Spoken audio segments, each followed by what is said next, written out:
नमस्कार दोस्तों, score exam के यूट्यूब चैनल पर आप सभी का स्वागत है। आज हम कार्य और ऊर्जा से रिलेटेड कुछ क्वेश्चन करेंगे जो हमारे एग्ज़ाम के पॉइंट ऑफ व्यू से मोस्ट है। तो आइए बिना किसी देरी के हम शुरुआत करते हैं। हमारा पहला क्वेश्चन है स्क्रीन के ऊपर। ऊर्जा संरक्षण का अर्थ है। ऊर्जा संरक्षण का अर्थ क्या होता है? हमने ऊर्जा संरक्षण के जो सिद्धांत है उसके अंदर हमने पढ़ा था कि ऊर्जा का ना तो उत्पादन किया जा सकता है, यानी ऊर्जा को न तो उत्पन्न किया जा सकता है, न ही नष्ट किया जा सकता है। तो हमारा ऑप्शन नंबर 4 करेक्ट होगा। देखिए बाकी के ऑप्शन पर हम एक नज़र डालते हैं। हमारा पहला ऑप्शन दिया गया है ऊर्जा को उत्पादन व नष्ट किया जा सकता है। कहने का मतलब ऊर्जा का उत्पादन भी कर सकते हैं और उसे नष्ट भी कर सकते हैं। ये तो हमारा ये पहला ऑप्शन क्या हो गया? गलत हो गया। दूसरा ऑप्शन दिया गया ऊर्जा को उत्पादन किया जा सकता है पर नष्ट नहीं।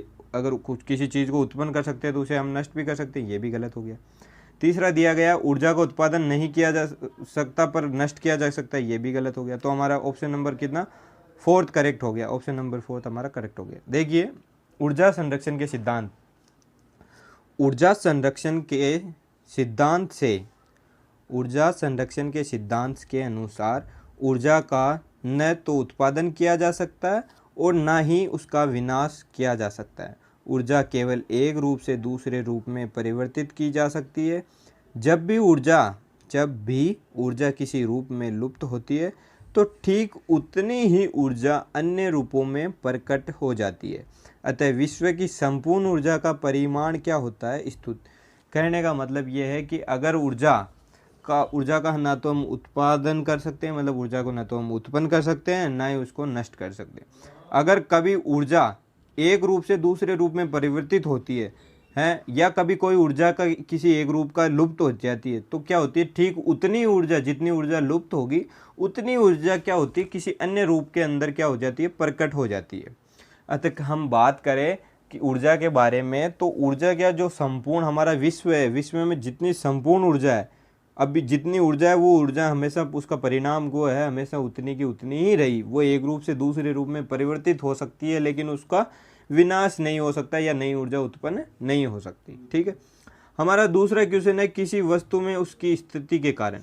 कोई वस्तु है और उसमें उसकी स्थिति के कारण, किसी वस्तु में उसकी स्थिति के कारण संचित ऊर्जा क्या कहलाती है? कि अब देखो हमने पढ़ा है कि किसी वस्तु में उसकी स्थिति के कारण जो संचित ऊर्जा होती है उसे हम क्या कहते हैं? स्थितिज ऊर्जा कहते हैं। तो हमारा ऑप्शन बी करेक्ट होगा। यह नॉर्मल क्वेश्चन है, आप सभी को आता होगा, नहीं तो आप देखिए हम इसकी व्याख्या कर लेते हैं।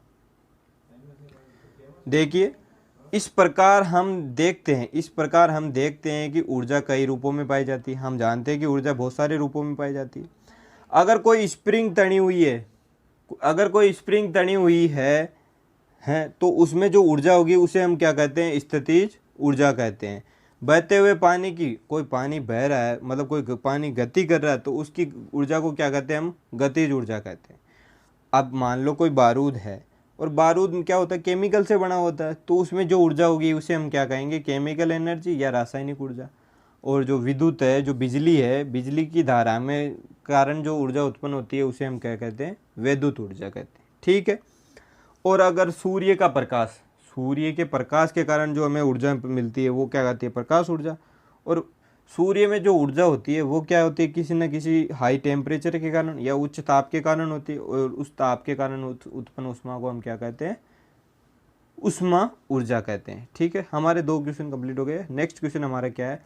निम्नलिखित में से जूल किसका मात्रक?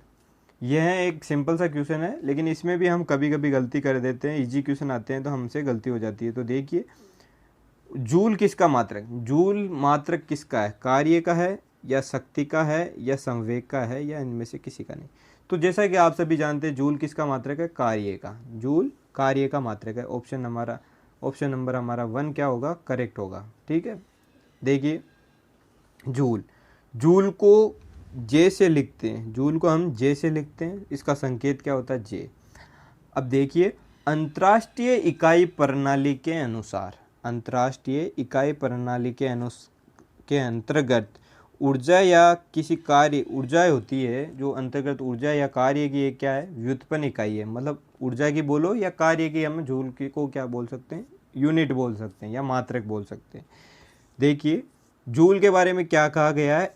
1 जूल यानी 1 जूल 1 न्यूटन बल लगाने की दिशा में 1 मीटर की जो डिस्टेंस है, जो दूरी है, दूरी तक लगाने में जो होता है वो 1 जूल है। या हम कह सकते हैं कि 1 एम्पियर की विद्युत धारा, कोई 1 एम्पियर की विद्युत धारा है, उसके अंदर 1 ओम प्रतिरोध के से 1 ओम प्रतिरोध से 1 सेकंड तक गुजरने में जो ऊर्जा हमारी व्यय होती है, जो ऊर्जा हमें लगती है या जो कार्य हमें करना पड़ता है, वो क्या होता है, बराबर होता है किसके, 1 जूल के। जो जूल है उसका नामकरण किसके आधार पर, देखो जूल संकेत जो मात्रक है उसका नाम रखा गया था, एक भौतिक विज्ञानी थे जेम्स प्रेस्कॉट जूल, उनके नाम के आधार पर। इलेक्ट्रिक आयरन के द्वारा विद्युत ऊर्जा को किस ऊर्जा में बदलते हैं, पहला ऑप्शन है प्रकाश ऊर्जा, दूसरा ऑप्शन है यांत्रिक ऊर्जा, तीसरा ऑप्शन है ऊष्मा ऊर्जा और चौथा ऑप्शन है रासायनिक ऊर्जा। तो इलेक्ट्रिक आयरन के द्वारा हम विद्युत ऊर्जा को किस में, ऊष्मा ऊर्जा में परिवर्तित करते हैं। देखिए इलेक्ट्रिक आयरन के द्वारा विद्युत ऊर्जा को ऊष्मा ऊर्जा में परिवर्तित करते हैं, जबकि जो विद्युत बल्ब होता है वो क्या करता है, विद्युत ऊर्जा को प्रकाश ऊर्जा में परिवर्तित करता है और ऊष्मा ऊर्जा, और एक ऊष्मा ऊर्जा तथा साइकिल जो होती है, साइकिल का जो डायनेमो होता है वो क्या करता है, यांत्रिक ऊर्जा को विद्युत ऊर्जा में बदल देता है। इसी तरह जो मोमबत्ती होती है जो हम घरों में काम में लेते हैं, वो क्या करती है, रासायनिक ऊर्जा को प्रकाश ऊर्जा और ऊष्मा ऊर्जा में बदल देती है। हमारा नेक्स्ट क्वेश्चन है, कौन सा यंत्र ध्वनि ऊर्जा को विद्युत ऊर्जा में परिवर्तित करता है। कहने का मतलब कि ऐसा कौन सा यंत्र है जो ध्वनि ऊर्जा को विद्युत ऊर्जा में परिवर्तित कर दे। तो देखिए डायनेमो नहीं है, क्योंकि डायनेमो हमें लास्ट क्वेश्चन में पढ़ा, डायनेमो क्या करता है, यांत्रिक ऊर्जा को विद्युत ऊर्जा में बदलता है, तो डायनेमो नहीं है।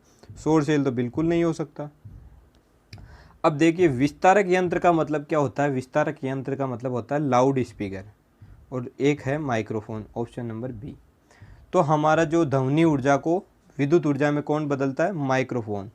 क्यों, क्योंकि विस्तारक यंत्र क्या करता है, विद्युत ऊर्जा को ध्वनि ऊर्जा में, विस्तारक यंत्र होता है वो क्या करता है, विद्युत ऊर्जा को ध्वनि ऊर्जा में परिवर्तित करता है। अब यहाँ हमसे उल्टा पूछा है कि ध्वनि ऊर्जा को विद्युत ऊर्जा में, तो हमारा ऑप्शन नंबर बी क्या होगा, बी, हमारा ऑप्शन नंबर बी क्या होगा, करेक्ट होगा। देखिए माइक्रोफोन ध्वनि ऊर्जा को विद्युत ऊर्जा में परिवर्तित करता है। हाँ जी, ये बात हमने पढ़ ली। माइक्रोफोन के बारे में कहा गया है कि सन 1876 में एक साइंटिस्ट थे एमिली बर्लिनर ने पहले माइक्रोफोन का आविष्कार किया। हाँ जी, ये बात भी सही है।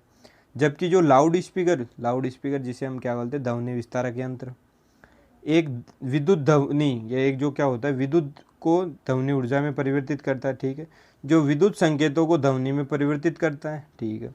सौर सेल के बारे में आपके हमारा एक ऑप्शन क्या था, सौर सेल भी था। तो सौर सेल के बारे में क्या लिखा गया है, सौर सेल क्या करता है, जो फोटोवोल्ट होते हैं, फोटोवोल्टाइक होते हैं, जो फोटोवोल्ट होते हैं, उन्हें, उनके प्रभाव को क्या करता है, सूर्य या प्रकाश से किसी अन्य ऊर्जा में परिवर्तित कर सकता है, ठीक है।